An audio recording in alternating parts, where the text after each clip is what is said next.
বর্ষাকালে বৃষ্টি হয়ে যাওয়ার পর সবথেকে দেখতে সুন্দর কিন্তু এই সাদা ফুলগুলোকেই লাগে। আজ ব্রেকফাস্টে ছিল পরোটা, চিকেন কষা আর কাঁঠালটা ছিল আমাদেরই গাছের। আর কাঁঠালটা দেখতে ছোট্ট মতো হলেও এর রোয়াগুলো কিন্তু অনেকটা বড়ই ছিল। ঘুম থেকে উঠে দেখি দুপুরে রান্না বসে গেছে। তারপর আমি নিজের কাজ করার জন্য এদিক ওদিক যাই, তখন আমার অ্যাকোরিয়ামটার দিকে চোখ পড়ে। এই অ্যাকোরিয়ামটা ছিল আমার ছোটোবেলাকার অনেক শখের।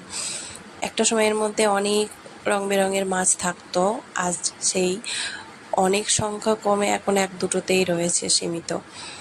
বর্ষাকালে যখন হঠাৎ করে মেঘ এসে বৃষ্টি হয়, তারপর আবার হঠাৎই রোদ উঠে যায়, তখন কিন্তু আকাশটাকে দেখতে অনেক অনেক সুন্দর লাগে। আর আমি সেই কথাই বলতে বলতে আমার মায়ের সাথে তারপরে আমার নিজের কাজগুলোও করে নিচ্ছিলাম, কারণ বর্ষাকালে কোনো রোদের গ্যারান্টি নেই, এক্ষুনি